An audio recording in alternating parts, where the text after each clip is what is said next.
everyone. Welcome back to the Incredible India podcast series. I'm Sam. And I'm Taylor. Today, we're embarking on really an extraordinary deep dive into India's ancient cave paintings. Yeah, it's a fascinating topic. And forget those sort of rudimentary stick figures you might imagine. These artworks are far more intricate, mysterious, and sophisticated than you might expect. Absolutely. They've somehow survived millennia, despite earthquakes, empires, monsoons.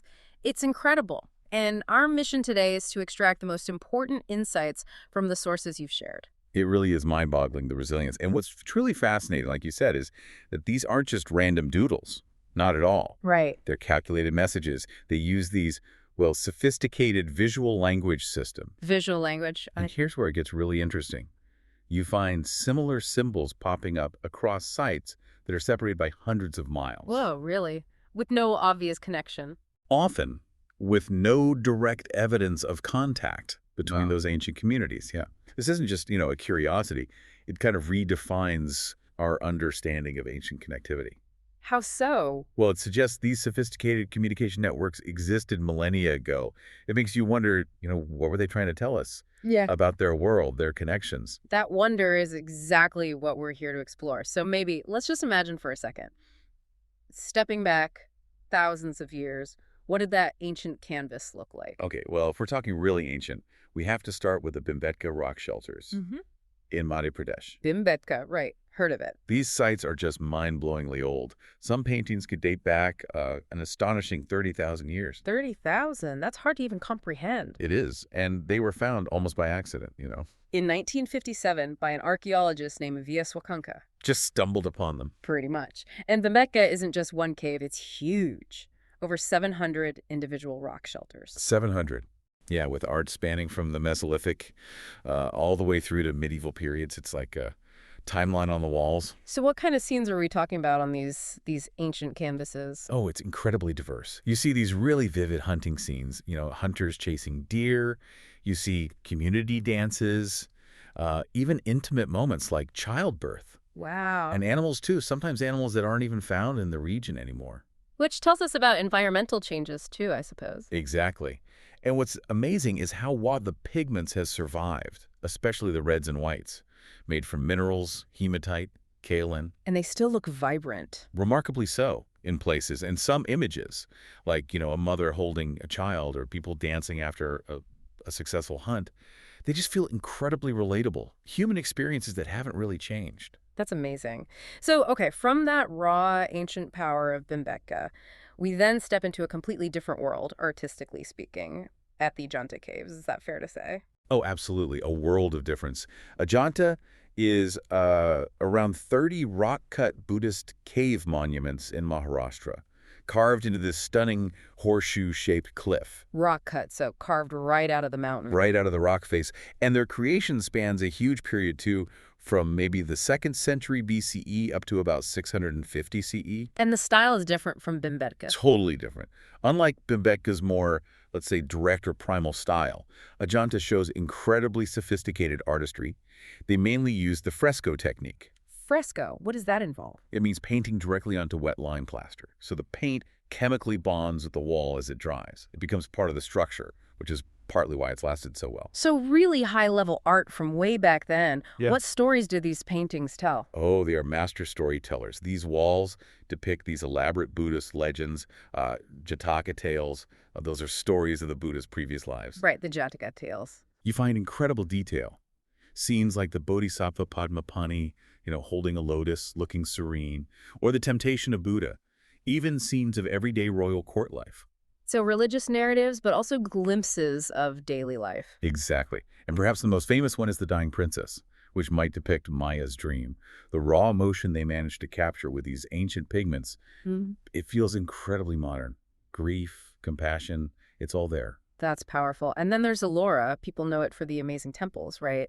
But there are paintings, too. That's right. Ellora, near Aurangabad, is maybe even more famous for its monolithic rock-cut temples, especially Kailasa. But yes, it also hides these spectacular painted treasures. Okay. It has 34 caves, and what's really impressive is they span Buddhist, Hindu, and Jain traditions, side by side, created between, say, the 6th and 10th centuries CE. So multiple faiths represented in one complex. Exactly. While the architecture is just breathtaking, The painted interiors are equally compelling, though maybe less preserved than Ajanta in some parts. In Cave 16, the Kailasa temple itself, you can still find surviving paintings showing vivid scenes of Shiva and Parvati. Hindu deities. Right. And then the Buddhist caves have these intricate mandalas and very serene bodhisattvas. But what's really fascinating about Elora's paintings is how they show this religious harmony. How so? You see Hindu, Buddhist, and Jain artistic traditions sort of blending, influencing each other. It illustrates that artistic exchange was thriving, even between different faiths back then. It's incredible to think about that kind of artistic cross-pollination happening so long ago. Now, beyond these big famous names, Bhimbetka, Ajanta, Ellora, are there other sites still revealing secrets? Oh, absolutely. Countless lesser-known sites across the subcontinent are constantly yielding new secrets. It feels like we're finding new things every year. Like what? Any examples? Sure. Take the Adakal Caves down in Kerala. They date back to maybe 6000 BCE, and they feature unique petroglyphs. Petroglyphs so carved, not painted. Exactly. Images carved or incised directly into the rock. Different technique. Or there are new discoveries happening in places like Chhattisgarh, Singapore, Raygar, showing connections to modern tribal art forms. Interesting. There's Sitanavasal in Tamil Nadu, 7th century Jain site, famous for its lotus ponds and dancers, supposedly use egg whites in the plaster mix.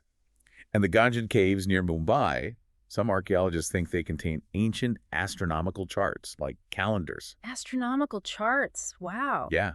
So these continuous discoveries, they really force us to, rewrite what we thought we knew about ancient Indian society with each new find. Okay, so we've covered where these amazing paintings are, but that raises a really important question. How do we actually know when they were created? How do we date them?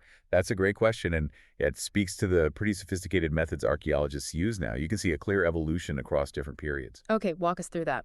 All right, so starting way back, prehistoric expressions, let's say 10,000 BCE and even older. Here you see simple stuff, mainly red hematite pigment, that's a deep red mineral they use as paint. Basic handprints, geometric patterns. Very fundamental. Very. Artists back then likely used natural pigments mixed with maybe water or animal fat, applied with fingers, maybe brushes made of animal hair or feathers. The Bhimbetka hunting scenes are classic examples from this era. Okay, simple beginnings. But it sounds like the artists didn't stay basic for long. How did their techniques and themes start to evolve? Precisely. By the early historic period, which is roughly, say, 3000 to 1000 BCE, the art really evolved. You go from simple stick figures to much more complex scenes, detailed human forms, elaborate hunting strategies depicted. And the colors changed too. Yeah, the color palette expanded. They started using yellow ochre, white kaolin clay, black from manganese. Artists began depicting social hierarchies more clearly, and you see the beginnings of real narrative art, especially leading into places like Ajanta. Okay, and then we hit the Gupta era, which you mentioned. Sounds like a real high point, a creative explosion. It truly was a creative explosion, yeah. Roughly 320 to 550 CE. At Ganata, especially, artists during this golden age were using really refined techniques. Like what? Like sophisticated perspective, trying to show depth, incredibly detailed facial expressions, conveying emotion, elaborate clothing, rich narrative compositions telling complex stories across walls. Amazing detail. And they mastered applying multiple layers of pigment to get depth and shading. The color palette expanded dramatically too, incorporating greens, maybe from copper compounds, and brilliant blues from lapis lazuli. Lapis lazuli. Isn't that quite rare? Extremely. It often had to be imported from distant regions, maybe Afghanistan, which signals wealth, sophisticated trade routes. This whole artistic renaissance was largely fueled by religious patronage, especially Buddhist patronage at Ajanta. Right. And then finally, the medieval editions. How did the art change during this later period? Well, by the medieval period, say from the 8th to the 14th centuries, cave art shifted again. You see new religious influences, particularly Hinduism and Jainism, becoming more prominent, especially at Ellora. So reflecting the changing religious landscape. Exactly. Artistically, you see artists integrating sculptural elements more with paintings.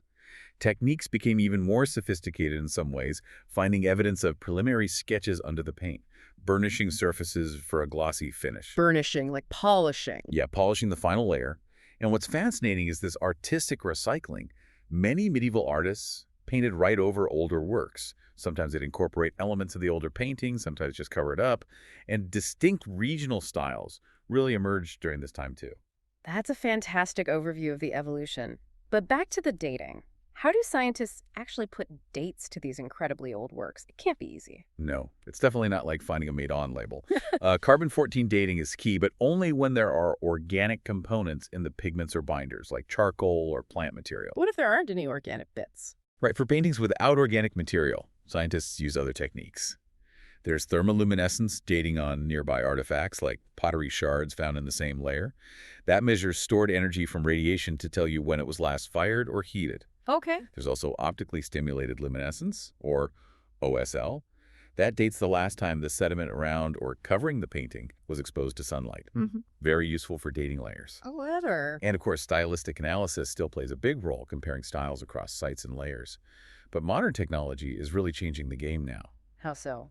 Well, things like portable X-ray fluorescence, BXRF they call it, it can identify the chemical makeup of pigments right there in the cave without damaging the artwork at all. They're non-invasive, that's key. Crucial. And digital enhancement software can reveal incredibly faded elements, basically bringing faint images back to life on a computer screen. It's pretty amazing stuff. It really is. Now, let's get into the meaning. When you look at these ancient cave paintings, why do certain images just keep appearing over and over again? Is there a code? That's exactly where this idea of a visual language comes in. India's prehistoric artists weren't just, doodling for fun. They were communicating. Okay. Take handprints, for instance. You see them everywhere, from Bhimbetka to sites in Mirzapur. These aren't just random stamps. Many believe they're like ancient signatures, a way of saying, I was here. Like leaving your mark. Exactly. You're literally sort of touching palms with our ancestors across millennia when you see those. It's quite powerful. Yeah, I can imagine. What about all the animal imagery? Animals dominate most cave walls, yeah. But it's interesting which animals, bison, elephants, tigers, appear frequently. They seem to be more than just food sources. They look like power symbols. Representing strength or something else? Probably strength, maybe spear guides, connections to the natural world's power. A hunter painting a mighty bison wasn't just maybe bragging about a kill. They might have been trying to capture its essence, its strength. Okay. And the human figures? Yeah. It's often quite simple, right? Often stick figure-like. Yeah, especially in the older periods. But you see them dancing, in groups. These could show communal ceremonies, hunting parties getting ready. What's fascinating is how they capture movement and energy with such minimalist strokes. Economy of line. Definitely. And then you have the geometric patterns, grids, zigzags, circles. These might look purely decorative to us, but many researchers think they held coded information. Coded? Like what? Maybe tracking seasons, marking territorial boundaries, or even mapping out shamanic journeys or spiritual concepts. Much more than just decoration. So beyond the shapes, the colors themselves must have had specific meanings too, especially given they had a limited palette to work with. Absolutely. The choice of color was almost certainly deliberate and symbolic. Red ochre, made from iron oxides, is the most common. It likely symbolized blood, life force, energy, maybe fertility. The color of life. Pretty much. White, often derived from kaolin clay or limestone, seems to appear often in celestial imagery or for spirit figures. Its contrast with red might have been used to distinguish the physical world from the spiritual realm. Interesting contrast. Black, usually from charcoal or manganese oxides, was great for outlines, giving definition. Might also have been linked to night or rituals performed in darkness. And yellow. You mentioned yellow ochre earlier. Yeah, yellow ochre is less common than red, which might indicate it had a special significance, maybe linked to the sun or certain fertility symbols. Its rarity could also hint at resource availability, maybe even ancient trading networks to get specific pigments. That's incredible, the depth of meaning potentially packed into such seemingly simple choices. What about the composition itself? The way things are arranged on the rock face? Are there hidden patterns there? Kind of, sacred geometry? There definitely seems to be. These compositions often aren't random scribbles. They look like carefully planned visual stories. You see spiral motifs appearing consistently across different regions and times. Spirals? What might they mean? Possibly representing cyclical time seasons, life cycles, or maybe celestial movements, the sun, the moon. Some spirals have even been found to align with sunlight entering the cave during equinoxes. Wow, so aligned with astronomical events. Potentially, yeah. And triangular formations often seem to frame important scenes or figures, creating visual hierarchies, drawing your eye. This kind of consistent technique suggests maybe even formal artistic training being passed down. That's a huge insight. formal artistic training way back then. Does that shift our view of these early societies? Like, were there master artists, apprentices? Absolutely. It suggests a level of societal organization and a reverence for art and knowledge transfer that goes way beyond just basic survival. It points to a more sophisticated cultural framework than we sometimes imagine. Makes sense. And speaking of structured patterns, you find concentric circles quite often. Archaeologists sometimes think these mark gathering spaces, maybe for rituals. Like a focal point. Exactly. And their placing isn't always random either. Some studies suggest they align with acoustic sweet spots in the caves, places where voices or chanting would carry particularly well. That's fascinating, using the cave's natural acoustics. Yeah. Even the height placement seems meaningful. Simpler motifs might be higher up or lower down, while more elaborate scenes are often at eye level. Could suggest different artists, varying skill levels, or maybe even who had permission to paint in prime locations. So much information encoded right there in the art itself. Were there regional variations in these artistic languages? Did people in different parts of India paint differently? Oh, definitely. Big time. If you compare caves in, say, Maharashtra to those in Madhya Pradesh, you'll notice distinct stylistic differences.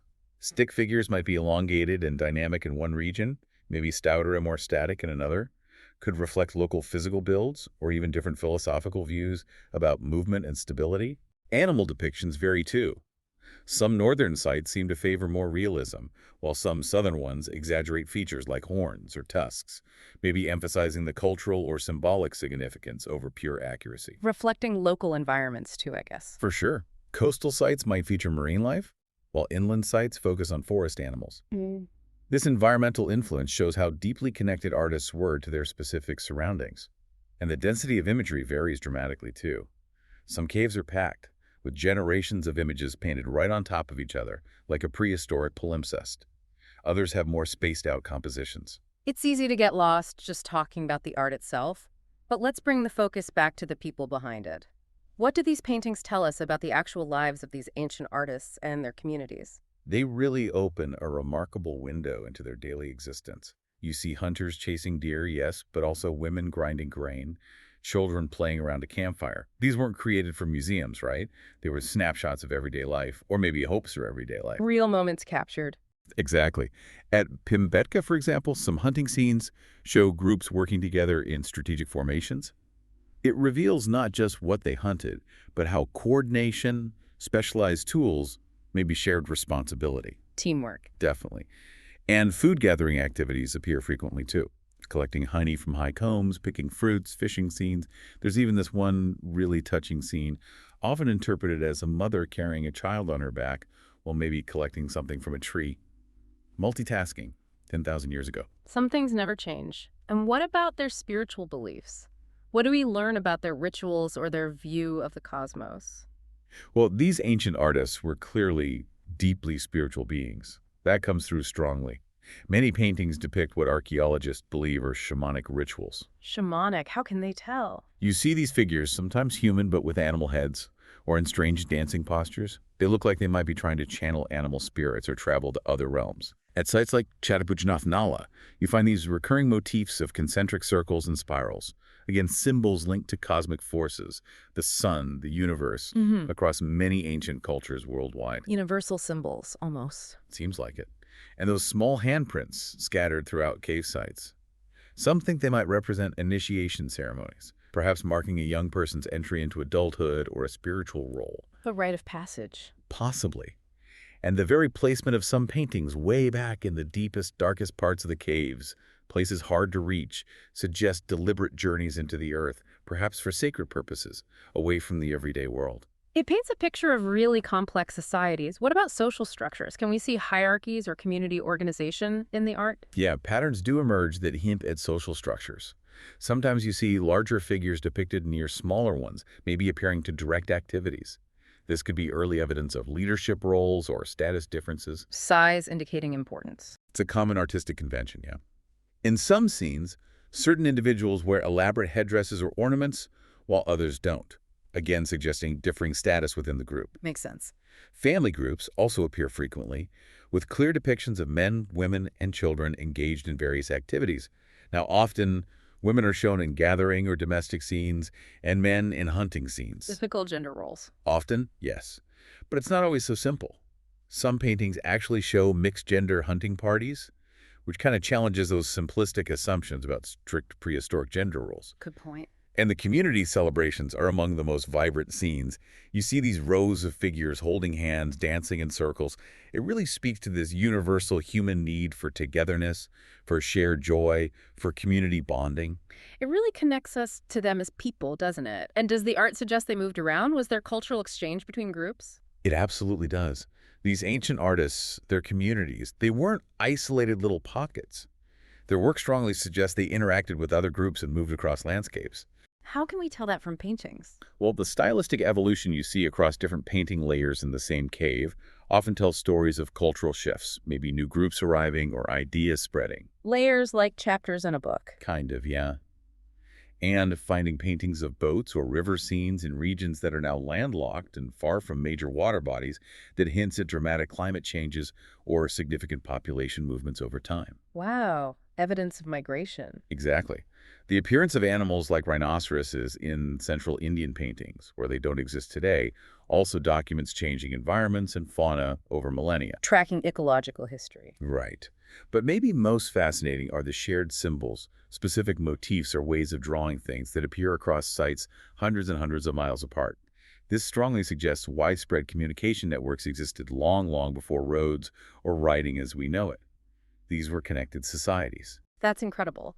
Now, when we look at these paintings through our modern lens, what are some of the contemporary interpretations and what mysteries still remain totally unsolved? Let's start with this idea of astronomical connections. Were our ancestors really mapping the stars on cave walls? It increasingly looks like it, yes.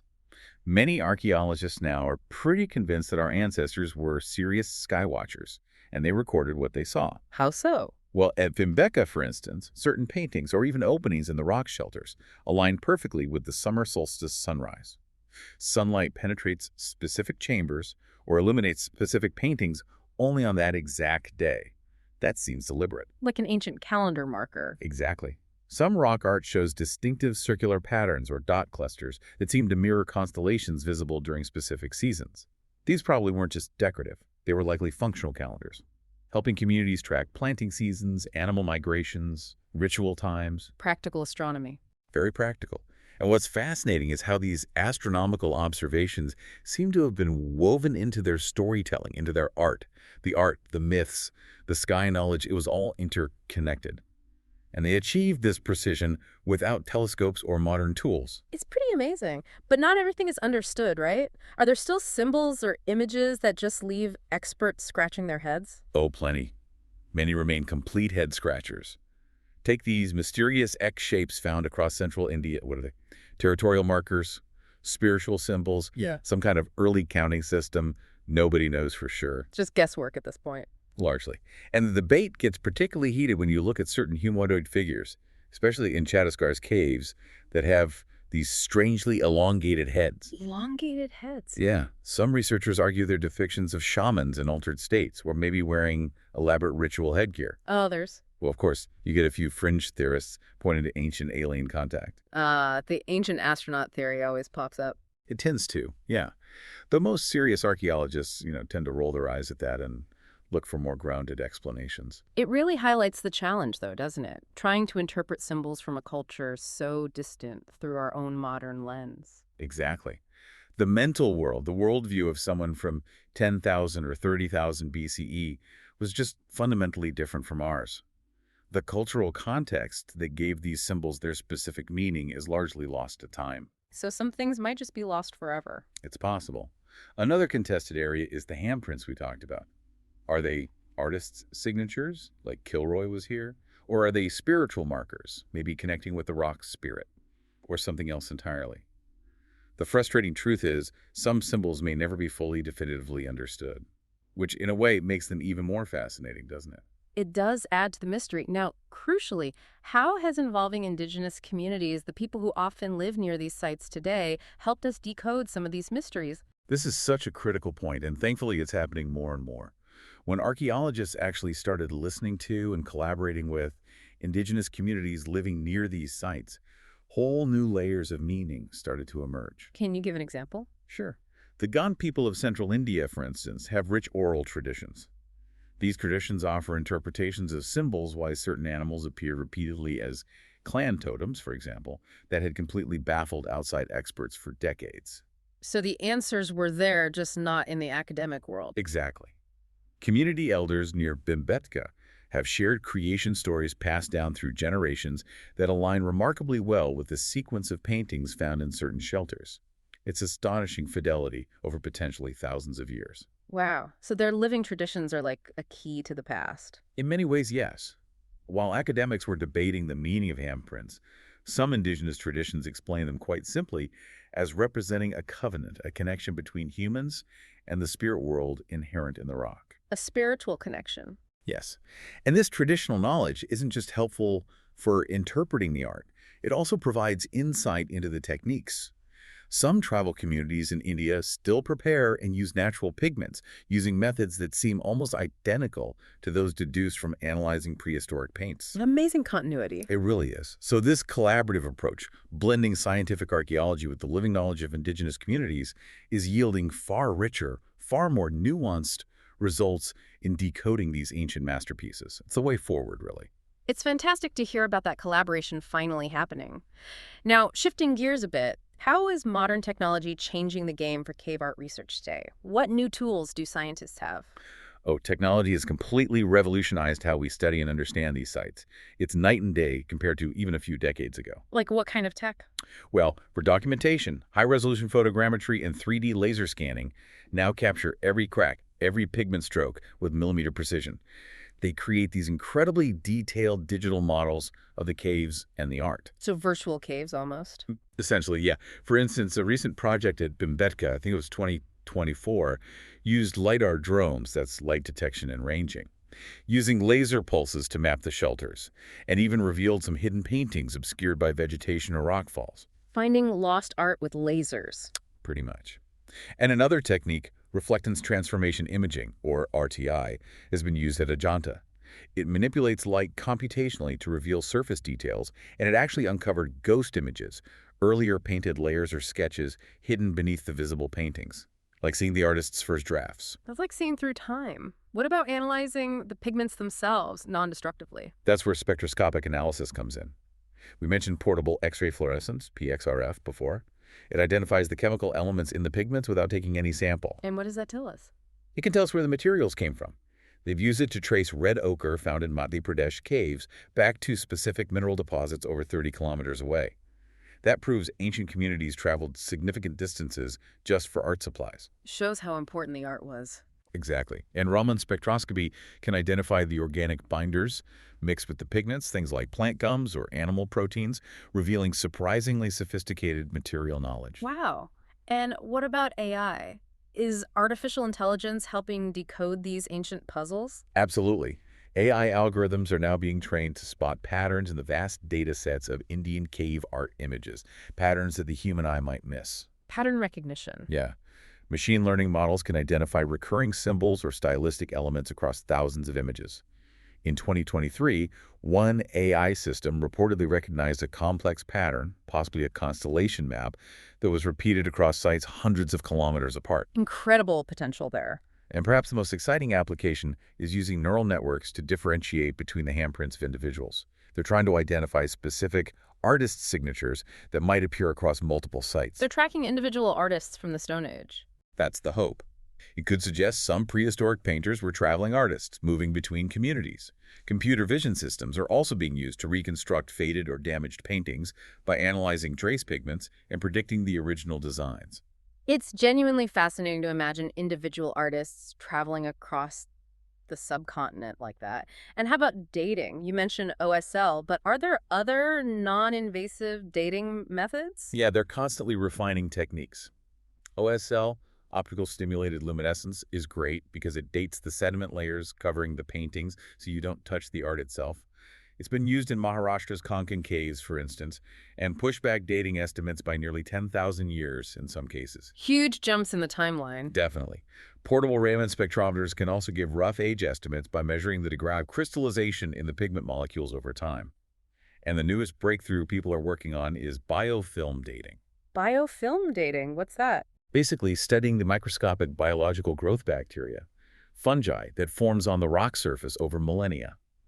The genomic sequencing of these tiny life forms can provide chronological markers. It's cutting-edge stuff. Wow. So yeah, all these technologies combined are painting a picture of India's prehistoric artists as far more sophisticated, more connected, and more technically advanced than we ever imagined just a generation ago. It's clear that these ancient sites are absolutely invaluable, but that also means they must be incredibly fragile. What are the biggest threats facing this artistic heritage today? They face unprecedented challenges, sadly. Climate change is a huge one. Rising temperatures, shifting rainfall patterns, they accelerate the natural weathering processes. You get more flaking, pigments fading fast. The environment itself is becoming hostile. In many ways, yes. Moisture is another major enemy. Water seepage into the caves encourages the growth of algae, fungi, and lichen directly on the paintings, which can obscure or even digest the pigments. Eating the art away. Literally. Air pollution, especially near industrial zones or cities, is also a big problem. Acid rain and particulate matter can chemically react with the pigments, altering their colors.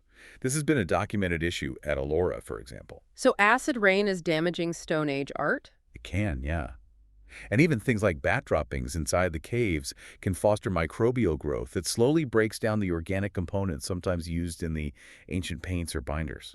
The damage is heartbreaking when you see it. Vibrant scenes fading to mere outlines, intricate geometric patterns just disappearing. And what about us? What about the impact of tourism? We all want people to see these wonders, but that must come at a cost to the art itself. It's a classic double-edged sword, isn't it? Yeah. Tourism brings awareness and funding, which is vital, but it also brings direct threats.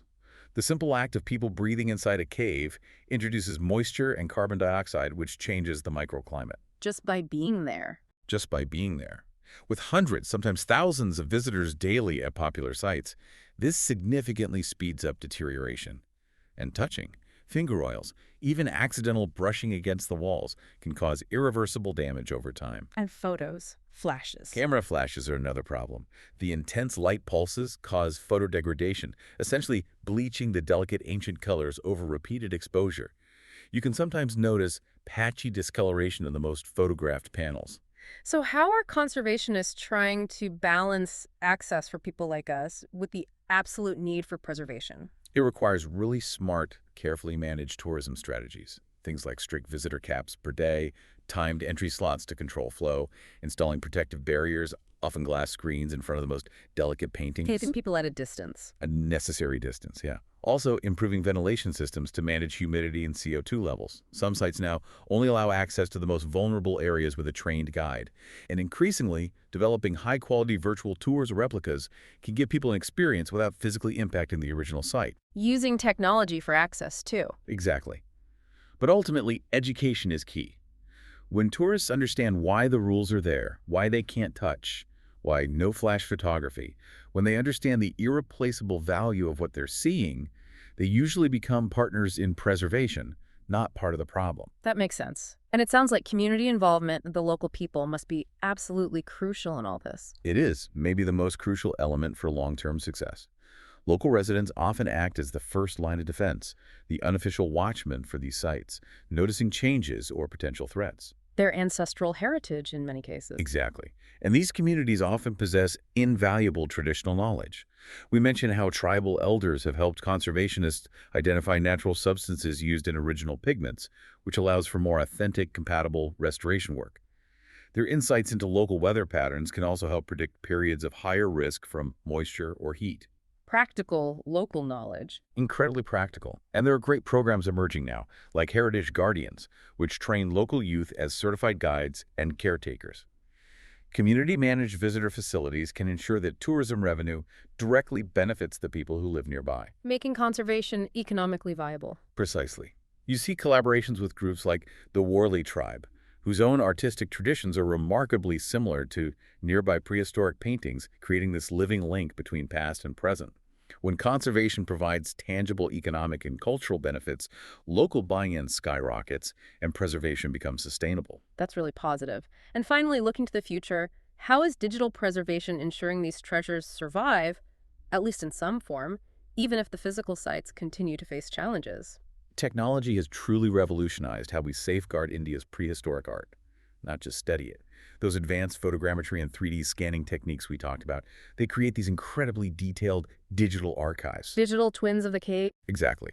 They capture every millimeter at microscopic resolution, preserving the art digitally, even as, unfortunately, the physical forms might continue to deteriorate over time due to unavoidable factors. A permanent record. A permanent high-fidelity record. There's actually a Digital Cave Art Archive of India initiative, launched, I think, in 2023.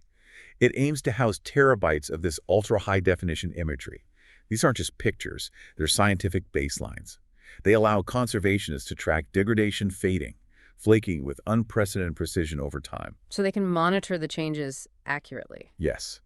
And AI algorithms can analyze these massive datasets to digitally enhance faded pigments, sometimes even reconstruct missing portions based on surrounding patterns, identify previously unnoticed connections between sites, and even predict which areas of a cave might be most vulnerable to future damage based on microclimate data. Using AI for preventative conservation. Potentially, yes. And virtual reality based on these scans has transformed education. Students anywhere in the world can now virtually walk through sites like Bhimbetka or Ajanta and examine the art up close. Democratizing access. In a way, yes. And it's not just digital or physical, they're combining them. Non-invasive spectroscopic analysis helps understand the exact materials, which then informs the development of tailored chemical stabilizers or consolidation treatments for the physical paintings.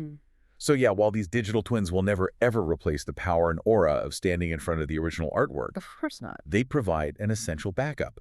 They ensure that even if the worst happens, if climate change, pollution, or human negligence eventually claims some of these irreplaceable physical treasures, their messages, their stories, their artistry won't be completely lost to time. That's some comfort, at least. You know, listening to all this, these cave paintings really are just an extraordinary testament to human creativity, to spiritual expression. They connect us so directly to our shared human history across these vast stretches of time. Absolutely. And as we marvel at these ancient messages etched and painted on those cave walls, I think we really have to recognize our responsibility. We're just temporary custodians of this incredible, irreplaceable heritage. The stories they tell, they transcend time, they transcend cultural boundaries. A legacy for all humanity. Truly. And by supporting conservation efforts, by promoting responsible tourism when we visit, and by encouraging further research, including that vital collaboration with indigenous communities, we can help ensure that future generations can also stand in awe, continue to decode the mysteries, and allow these ancient voices to keep speaking clearly across the ages. If you decide to travel to India to explore its caves, we have a recommendation. Five Senses Tours organizes tours across India which are immersive cultural experiences. You can email contact@fivesensestores.com. Note 5 is written as a numeral and contact@fivesensestores.com, or WhatsApp to +919 845 677 446.